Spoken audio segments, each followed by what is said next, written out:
Jubilation this Thursday night in the Middle East, where both sides have longed for peace. The deal to end Israel's attacks and free the hostages. And I think it's going to be a lasting peace, hopefully an everlasting peace. What else Israel and Hamas have agreed to, and the huge obstacles still ahead. The pressure on Israel to release 6 Canadians detained on a Gaza aid flotilla. We need our government to take the action that is needed. The fears for their safety. Distracted parenting, Princess Kate's message about leaving your phone alone. Plus, teamwork makes dream work. It takes everybody every day. The Blue Jays' game plan that has led to success.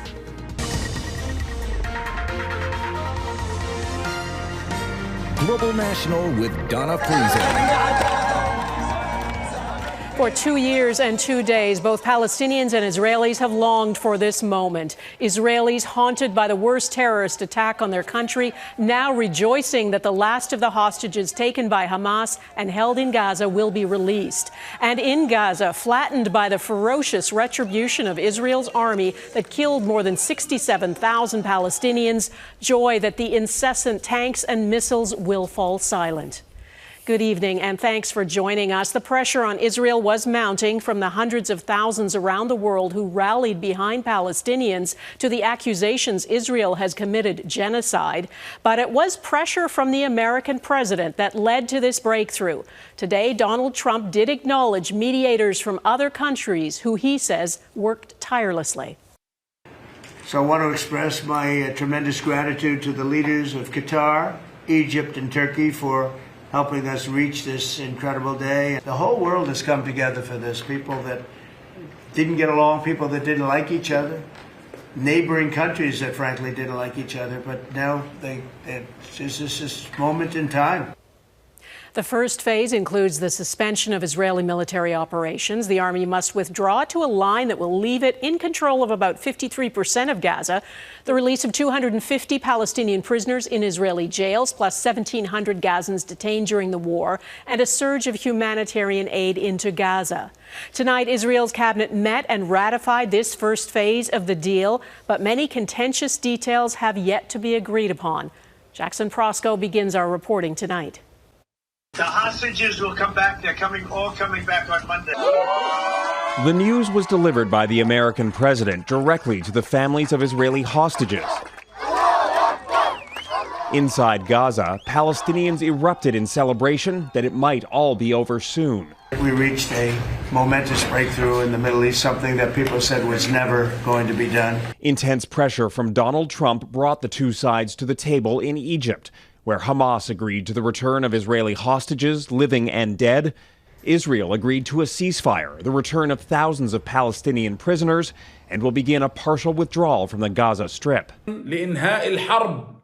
We have received guarantees that the war has ended completely, said Hamas's Gaza chief.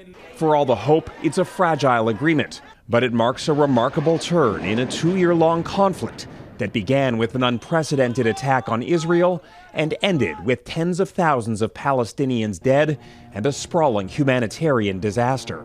We're encouraged, but it's the first phase, and there's more to come. After countries, including Canada, recognized a Palestinian state, the pressure on Israel only seemed to grow. Trump quietly pushed Israeli Prime Minister Benjamin Netanyahu to make a deal, while publicly warning Hamas of real consequences if it didn't agree. Israel would have my full backing to finish the job of destroying the threat of Hamas. This is just the first phase. For all of Trump's enthusiasm, a full, lasting peace that settles the future of Gaza must still be negotiated. There will be disarming, there will be pullbacks, there will be a lot of things that are happening. You know, I gave you a whole list of 22 different things that will take place. And I think it'll take place, and I think you're going to end up with peace in the Middle East. I think that's a little too hopeful to think that this is from day zero going to get to peace. Both sides have very different demands, and Netanyahu's tenuous position atop Israel's government remains a wild card on the path to a lasting peace agreement. Palestinians need relief in the immediate, but they certainly want to have a pathway and a political horizon to sovereignty, security, and statehood recognized by Israel. And in return, certainly Israelis are looking to guarantee their own security. Jackson's with me now. Jackson, it is President Trump who pushed this peace deal through, but what about the critical details that still have to be worked out, such as who will govern Gaza? What has he said about those things? Yeah, Donna, he is really walking softly here around some of these details. For example, today he was asked where he stands on a two-state solution. He declined to answer. He offered no specifics about what security guarantees for Gaza would look like or what the composition of an international stabilization force might look like as well. The one thing he was clear about, though, is that he says no one will be forced to leave Gaza permanently during reconstruction. He also says that he's planning to personally travel to the region as early as this weekend, potentially to oversee the return of those hostages. Okay, Donna? Jackson Proskow in Washington, thanks. In Gaza, joy at the prospect of peace is tempered by the reality of what 2 years of relentless Israeli attacks have destroyed. And in Israel, the trauma of the war is deepest for those whose loved ones were killed or taken hostage. Vincent McAviney has some of their reaction. Explosions and smoke rising from Gaza on Thursday, Israel's bombing campaign not letting up. Yet thousands marched in jubilation, hopeful this war may finally be over. A kind of hope we haven't felt in 2 whole years. Hope that this will become real, that we'll return to our homes, our neighborhoods, our jobs, our schools. The children of Gaza who've survived lost their innocence in this war. A grandmother doesn't want their future stolen too. We hope they rebuild this country for its people, that they reopen the schools. Look at the children, they're wandering aimlessly. Isn't it a shame? Rebuilding this small strip of land will take years, likely decades.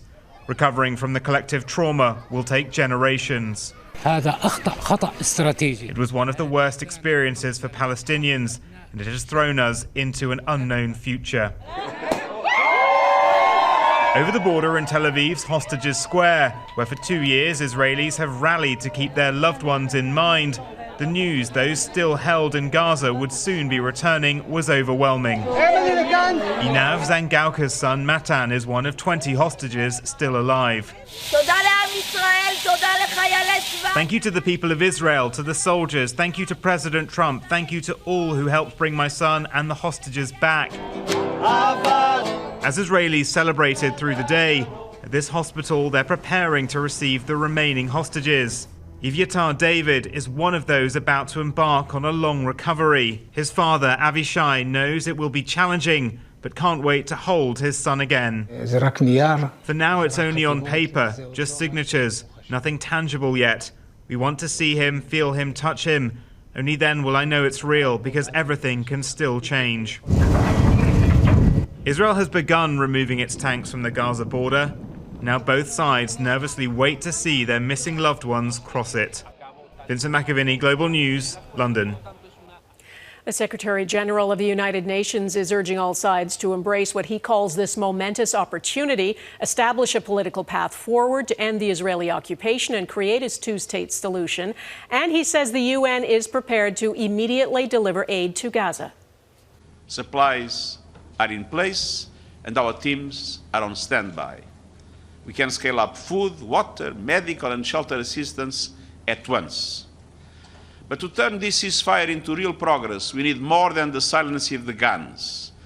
We need full, safe and sustained access for humanitarian workers, the removal of red tape and impediments, and the rebuilding of shattered infrastructure.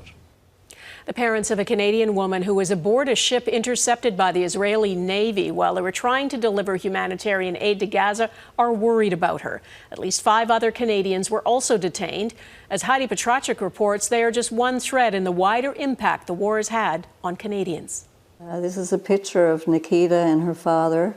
Nikita Stapleton's parents are sick with worry. The 36-year-old teacher was on board the Conscience, part of a flotilla carrying humanitarian aid for Gaza. It was intercepted Wednesday by Israeli forces. We're obviously very scared and concerned for our daughter. They also know and support why she went. This is not so much about her and her sacrifice as it is about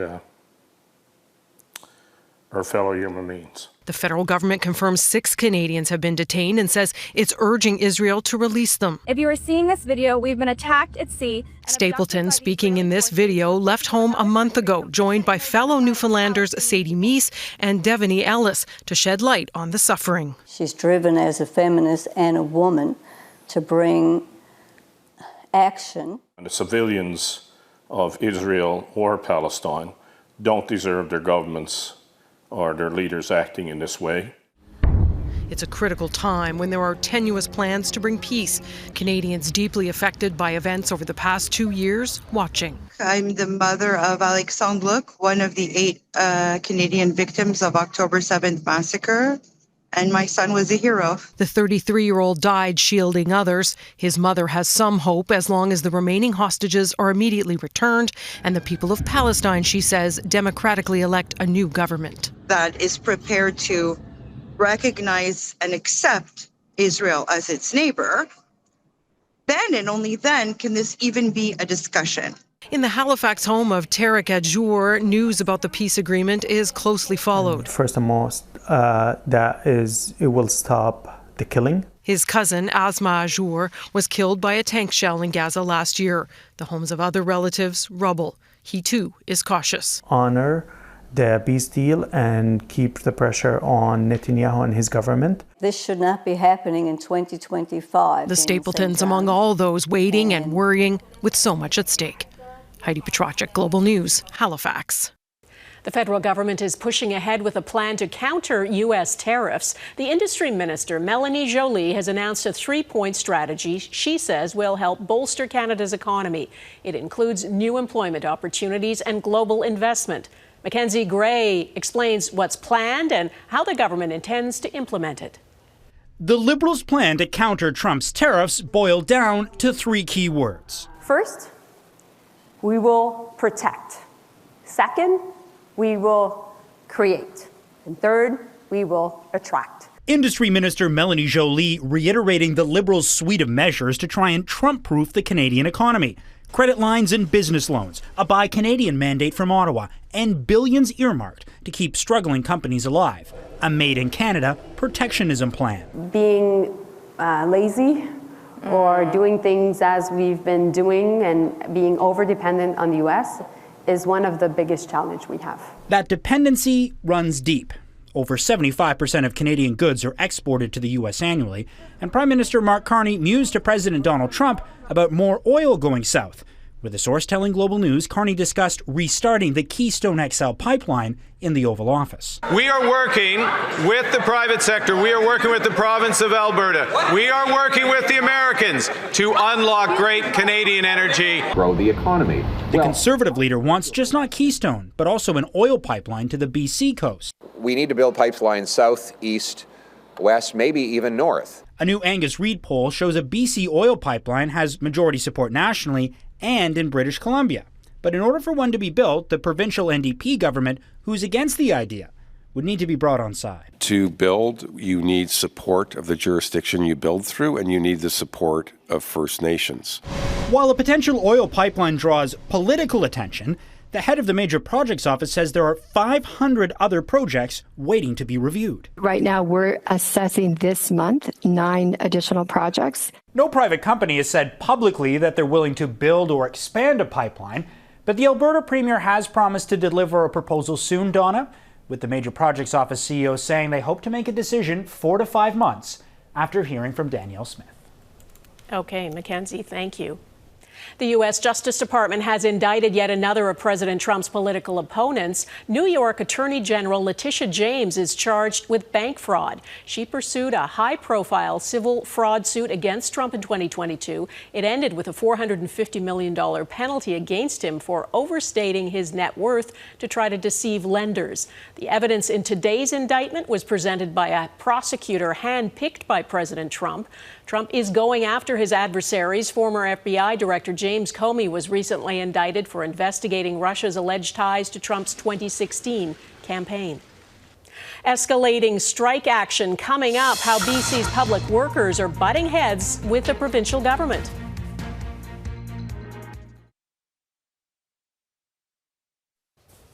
In BC, public service workers are stepping up their strike. More than 25,000 employees have now hit the picket line, disrupting all kinds of provincial services and even sales at liquor and cannabis stores.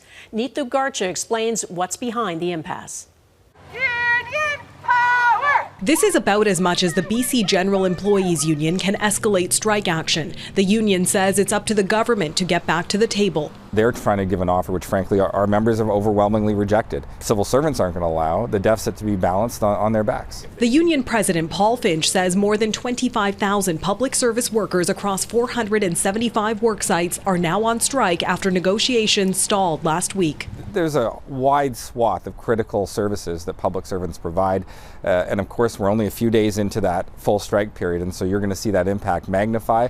Workplaces on strike include all BC liquor and cannabis stores and Service BC locations. ID services, driver's licensing, and some road tests are impacted. A Vancouver Oktoberfest event has been cancelled due to the strike's impact on liquor distribution, as several restaurants deal with liquor shortages. Those inventories are now completely depleted. All the BC liquor stores are now shut, so they can't even get small quantities of liquor products. The job action is also affecting 11 provincial Crown agencies and ministries, including finance, education, energy, tourism, and housing. About 2,200 corrections and sheriff services union members are also enforcing an overtime ban.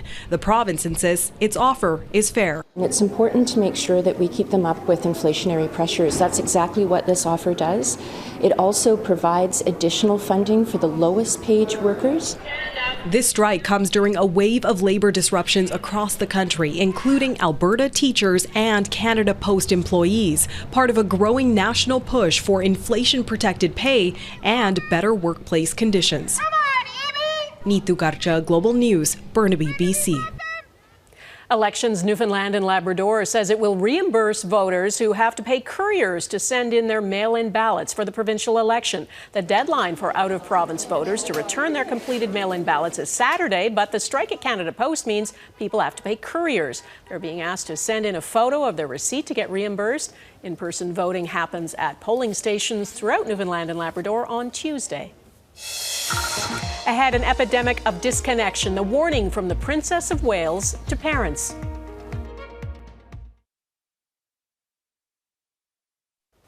The Princess of Wales is warning that overuse of smartphones and computers is damaging family life and children's development.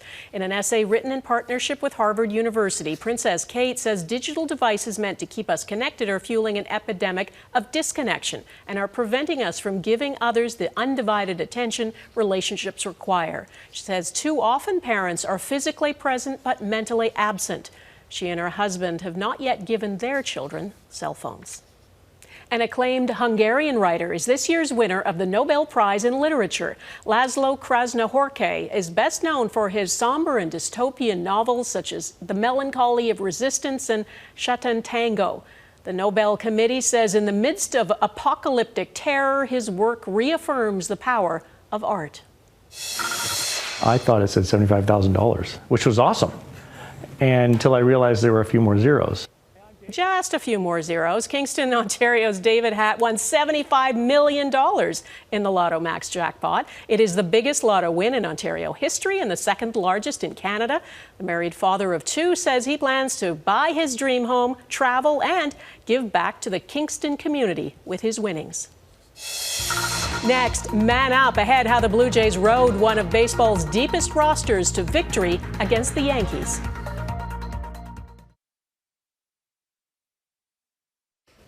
The Toronto Blue Jays are flying high. They beat the New York Yankees to win their first playoff series in nearly a decade and punch their ticket to the American League Championship Series.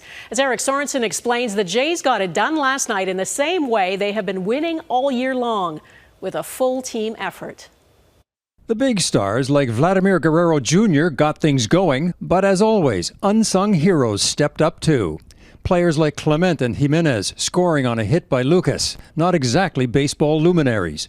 The Jays used 19 players, including 8 different pitchers, because that's how this team wins games. Everybody contributes. It's no surprise to us. We believe in each guy. Next guy up. The manager's description, even cursing a blue streak live on Sportsnet, had a charm of its own. Nathan Lucas, Miles Straw, all you mother it takes everybody every day. Start spreading the news. We're going!